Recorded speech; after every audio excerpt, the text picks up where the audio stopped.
Good morning. It's great to see so many familiar faces out there. I guess we're all involved in God's work, according to the Secretary. Our next speaker this morning has the task of guiding the department's national cleanup efforts. Since she began her career at Argonne National Lab, she's researched and made key contributions in really all facets of the nuclear fuel cycle. She previously served as Deputy Assistant Secretary for Fuel Cycle Technologies in NE, in nuclear energy. She has worked and directed the research over 10 national laboratories and 32 universities in that role. Dr. Regalbuto also has experience in EM, first as a Senior Program Manager for the former Office of Waste Processing, and then prior to her current role, she served as EM Associate Principal Deputy Assistant Secretary, where she, as you know, focused on a lot of the technical risk and uncertainty across our program. She received her degree in chemical engineering from the Monterey Institute of Technology and Higher Education, and is a fellow Golden Domer, receiving her master's and PhD in chemical engineering at the University of Notre Dame. In August, she was named Assistant Secretary for Environmental Management, and I know we're all looking forward to hearing her thoughts. Please help me welcome Dr. Monica Regalbuto.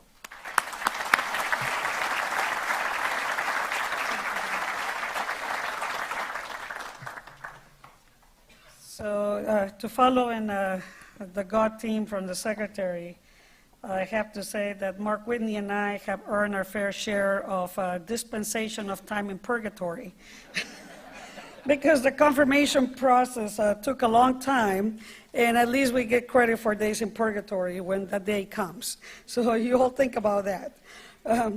Thank you for the introduction, and I want to welcome every one of you to this first DOE National Cleanup Workshop. It is great to be here. We have been looking forward to this for quite some time, and I also would like to thank the Energy Community Alliances, the Energy Facility Contractors Group, Candice Trommel and her staff for the vision and the hard work of making the workshop possible. I am hopeful that this event creates an annual forum to advocate for the EM program, to celebrate our successes, to openly discuss the many serious challenges we face, and to identify opportunities for improvement or to more efficiently advance our program.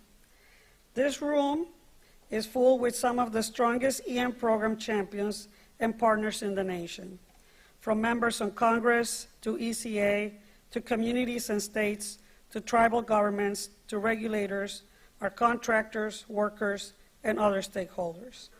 I appreciate your support, and I ask you for your continued partnership as we work to achieve our shared cleanup goals.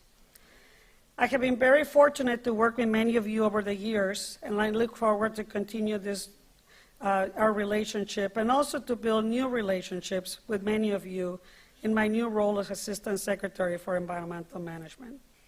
I am also very fortunate to work with Secretary Moniz.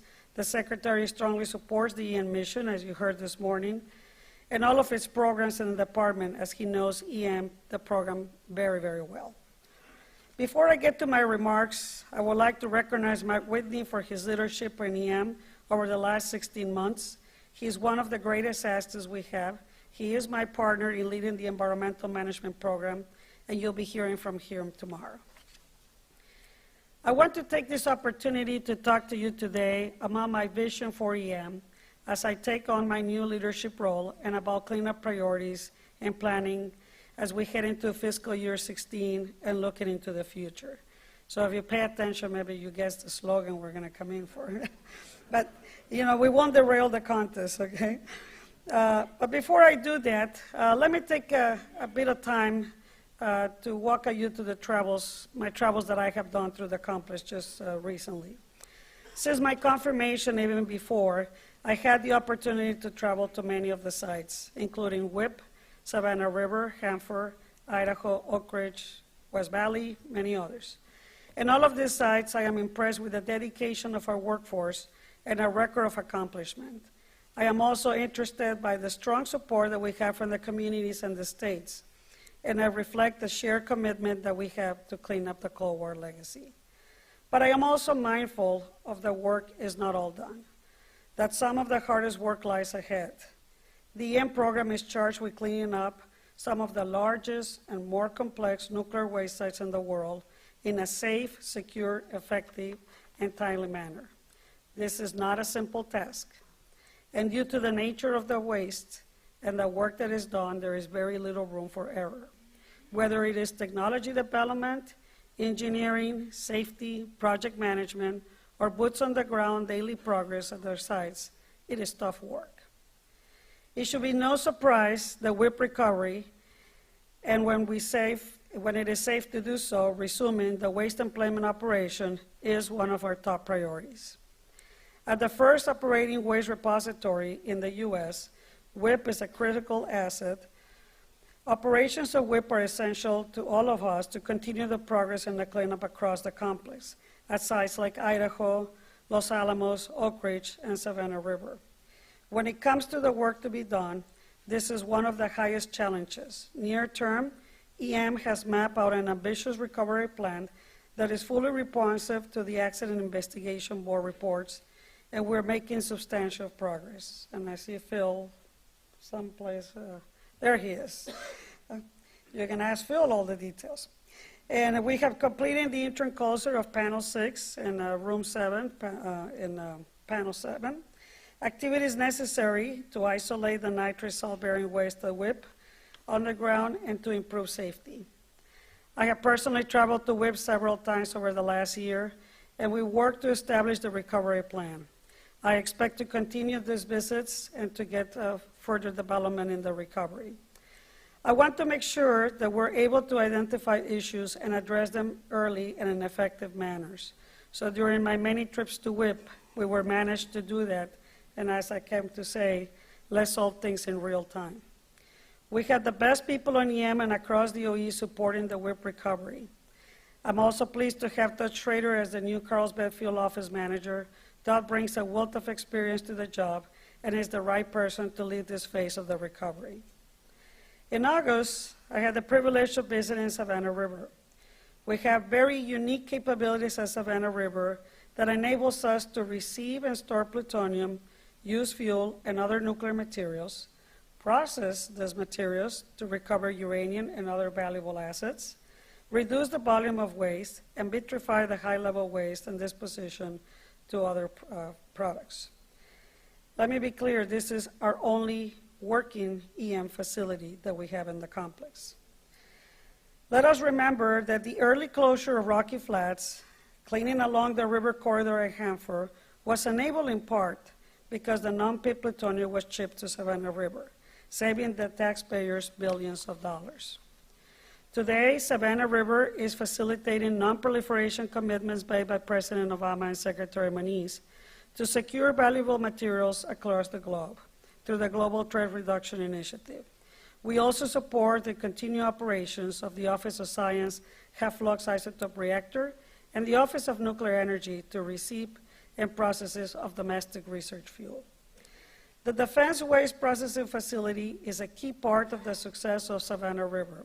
Since it began operations in 1996, the facility has poured more than 50 million pounds of glass and has immobilized more than half of the sludge in the tanks and 55 million of curies of radioactivity. As the Secretary mentioned, as of last week, we had completed an operational closure of our 7th underground tank at Savannah River site, with 5 of the tanks having been completed in the last 3 years. However, these accomplishments do not occur without challenges: operational, safety, quality, security, technical, and schedule.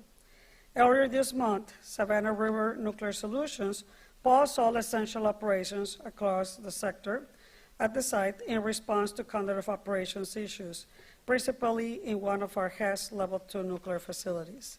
This was exactly the right action to take. I believe the contractor and department took the right actions. This week, we expect most of the nuclear operations to resume deliberative operations. Earlier this month, I also visited Hanford, clearly the largest, more complex, radiological and chemical cleanup ever undertaken in the U.S. I am deeply impressed by the record of accomplishments of the workers at Hanford have achieved to date in the cleanup of the sites. From the Cocoon plutonium production reactions to the cleanup of Long River Corridor, including the work being done to safely bring the plutonium finishing plant down to a slab. PFP, which refined 60% of the plutonium produced in the United States not so long ago, was considered the most dangerous facility at Hanford. When I was there a few weeks ago, they were in the final days of finishing the cleanup of the McCloskey room, named for the worker who was working inside the room when the glove box exploded in 1976, and thankfully, he survived. While at Hanford, I was able to visit WTP and see the good progress made since I had been there as part of the Secretary's Choose expert review team. But Hanford is not alone in realizing steady cleanup process. As the Secretary mentioned, work this summer completed demolition of K31 building at Oak Ridge ahead of schedule, one of the few remaining gaseous diffusion process buildings in the East Tennessee Technology Park. This was indeed a tremendous accomplishment. At Hanford, at Idaho, the spring marked the 10 years of the Idaho cleanup project, during which time workers have decontaminated and decommissioned all reactors, retrieved buried waste, performed soil and groundwater remediation, and preparing cheap legacy transuranic and other waste for off-site disposition. All of these accomplishments are just the tip of the iceberg when it comes to the work that is being accomplished in the EM sites. EM is focused on an aggressive yet achievable cleanup schedule that recognizes the unavoidable technical challenges and budget realities. While some projects will extend decades, cleanup progress is being made right now, and we have a set of significant accomplishments coming up in the horizons and will help us position EM into the future. I think we're better positioned than we have ever been in the last few years to sustain these successes, with the House mark for EM budget in fiscal 16, $5.9 billion, and the Senate at $6.0 billion. Right now, we're in the process of completing the bulk of the planned cleanup along the river corridor at Hanford, an area that is larger than the 3 major sites that we have already closed: Rocky Flats, Fernald, and Mount combined. 2016 is indeed going to be a very busy year for us, but it's also going to be extremely rewarding. By the end of the year, we will have completed the demolition of PFP to slab grade, completing construction and begin commissioning of the solid waste processing facility at Savannah River, and completed the demolition of K27 at Oak Ridge, this being the last of the former uranium enrichment processing buildings to be addressed in the East Tennessee Technology Park. Going forward, I view my role in EM and the role of EM headquarters as enabling success in the field where cleanup is actually being performed. The EM field managers, and many of you are in attendance, are responsible for ensuring the cleanup work is being planned and accomplished in a safe and effective manner, while the role of EM headquarters is to develop the policies, the budget, and provide support and oversight to accomplish the EM mission. It has long been my practice to spend as much time as possible in the field, as close as possible to where the work is being done. And I expect to continue doing this as well as my time allows. At the end of the week, I'm heading to Los Alamos to review the EM program in a new established in Los Alamos field office.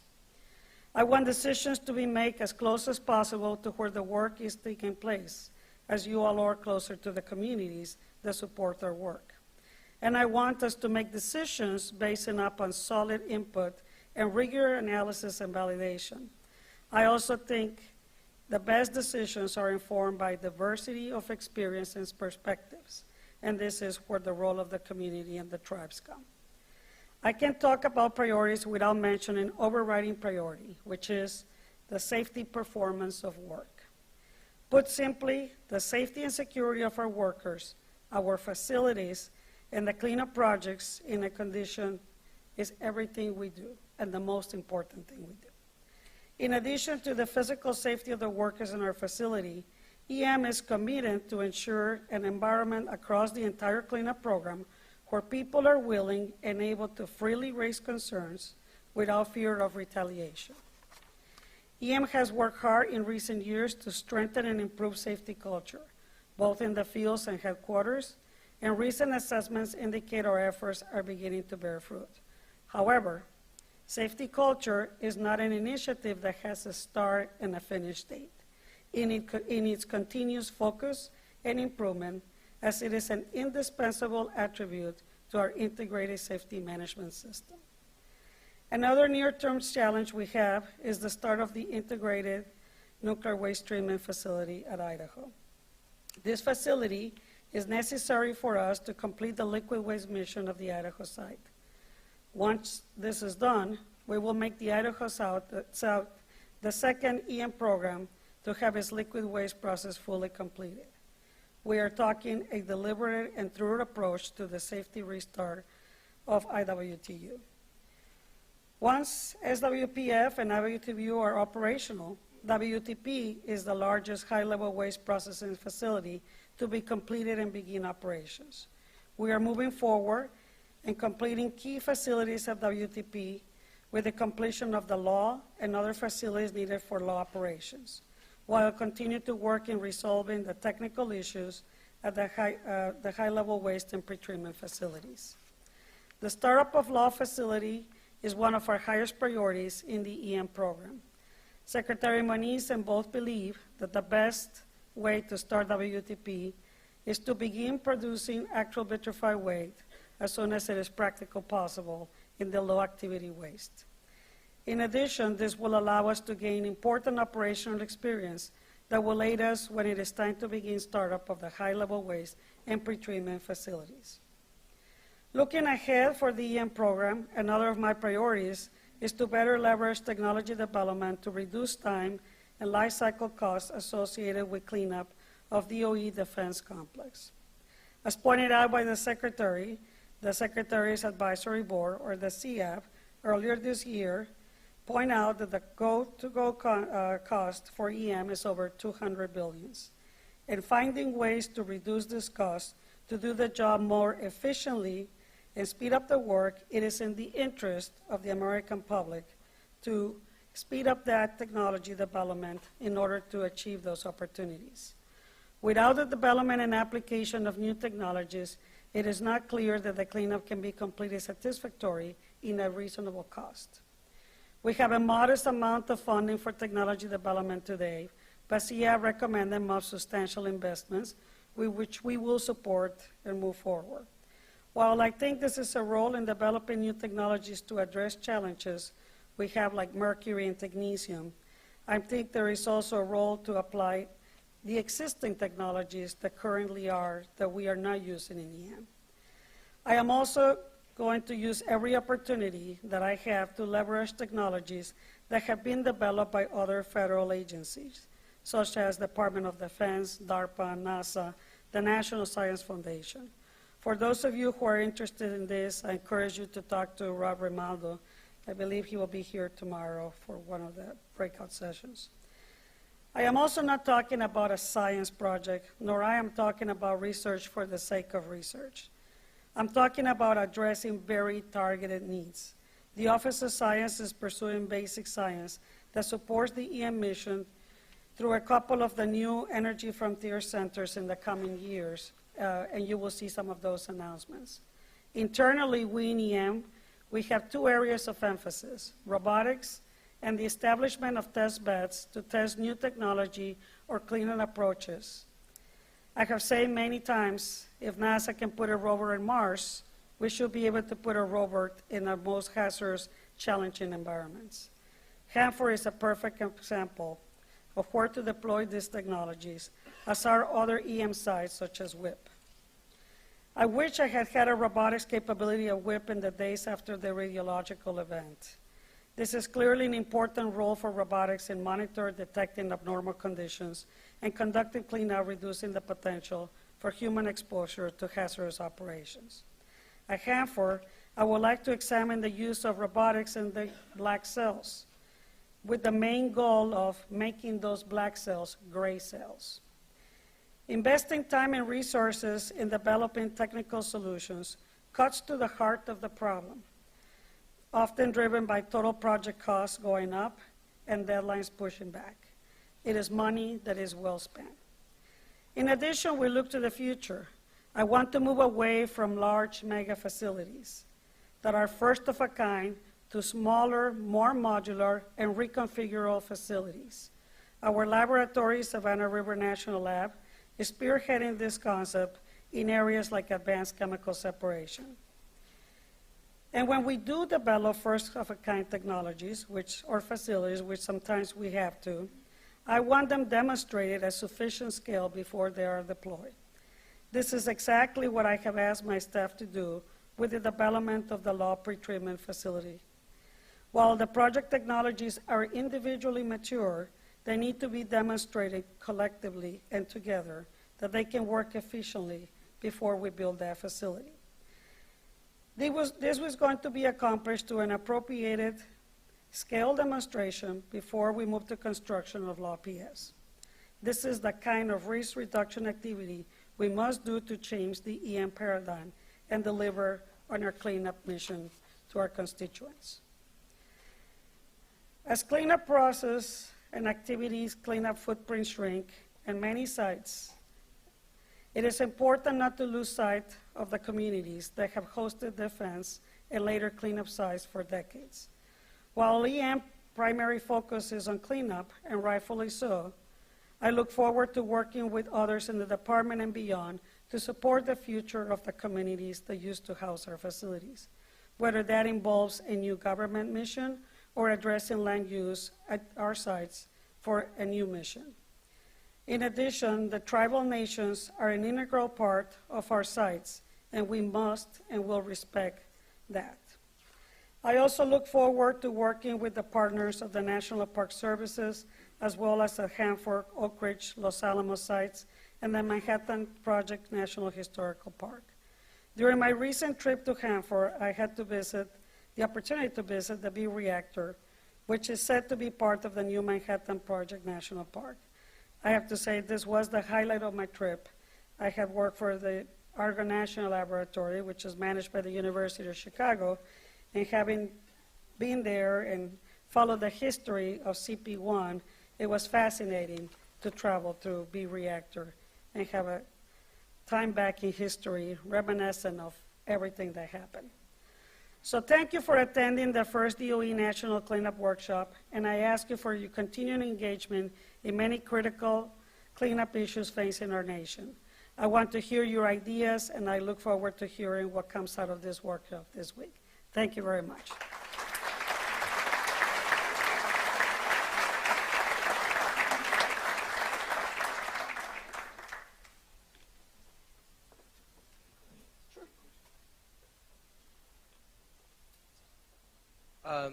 I think there's people out with microphones, so if you have questions, please stand up and introduce yourself.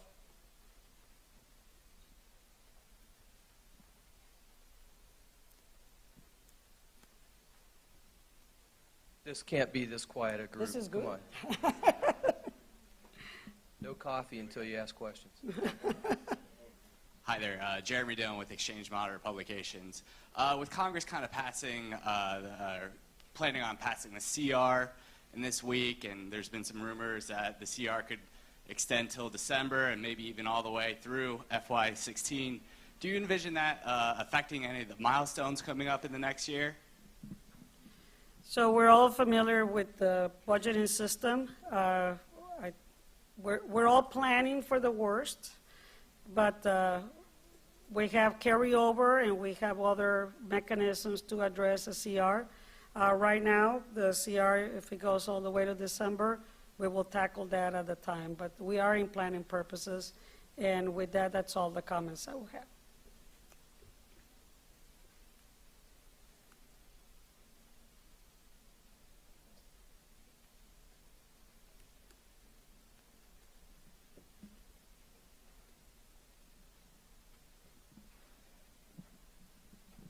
Thank you. Monica, we've been working on a white paper for recharacterizing waste throughout the complex. And I know you've had an opportunity to look at that. And would appreciate your thoughts on possibly moving that forward. The risk-based definitions of waste, which is the practices of the rest of the world, which is you can follow through an IEA website, is a risk-based approach. Currently, we're in the process of evaluating that, and we should be able to, put out a statement within the next few months on that. But if you want to read more, just go to the IEA website and you see what the risk-based approach is. That is a common standard in the world.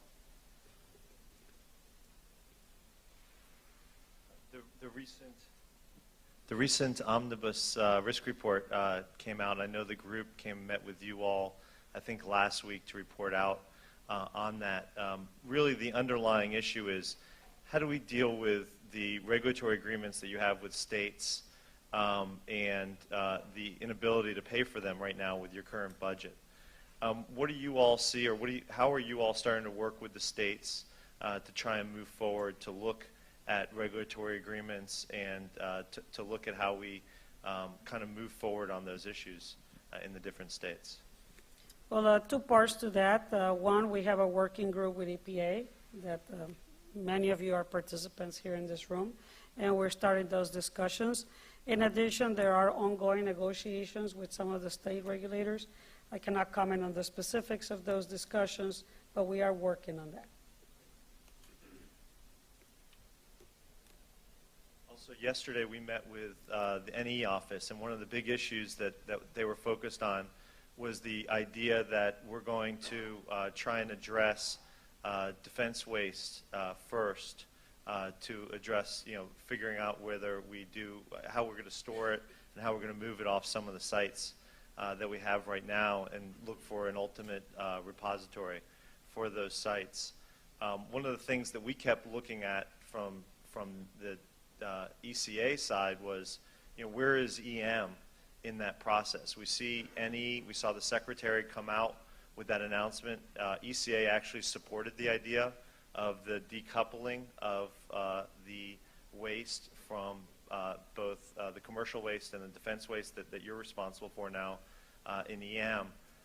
But what's EM's role going to be kind of moving forward? And where is EM in the process? I see where NE is, but I'd like to see where EM is. Yeah, let me give you a little bit of background. The traditional office that used to handle waste management, high-level waste management, was the Office of Radioactive Waste, ECRW, which many of you are familiar. Those functions got moved to NE when that organization is no longer there. What we do is we work jointly with NE. Now, the responsibility in the department of the disposal side is in the NE side. We are the beneficiaries of that repository or, disposal facilities. To answer your questions, what do? We are doing a number of things. There is a borehole initiative in NE, and we're actually part of that group.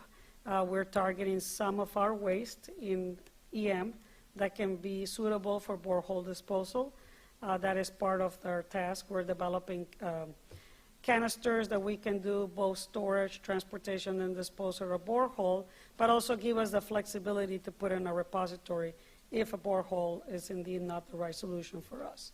So when you look at the defense waste-only repository technical paper, that was put together by NE and EM.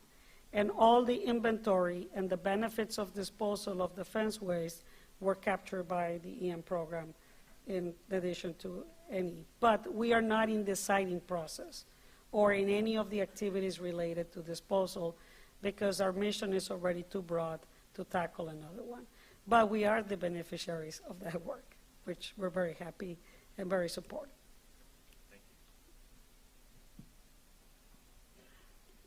Any other questions?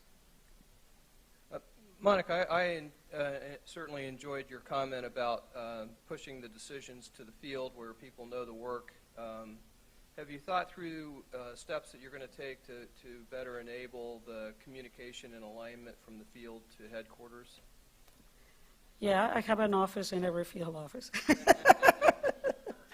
No, we're very aware that, you know, the community and the site are closer to each other, and we are in very good communication with our field office managers. And like I said, I do travel a lot. It's a lot of different time zones, but it's okay. And I do have the opportunity to come, and I don't expect everybody to come to DC. We also go to the sites. And for those of you, and I see Sean over there from WIP, I think they got to the point that they didn't even know I was there, which is, to me, a sign of success. If I come in, they don't know I'm there, and that's good. So, or any of my staff. I mean, there is a number of us that do that, and communication with the field is important, but I think it's part of the alignment that we need. So we're working with that. We have field managers meetings.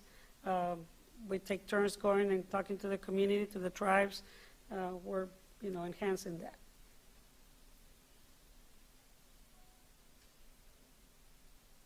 They want coffee. I guess you want coffee. Seth? Yep. Great. Well, please join me in thanking Monica for coming to speak.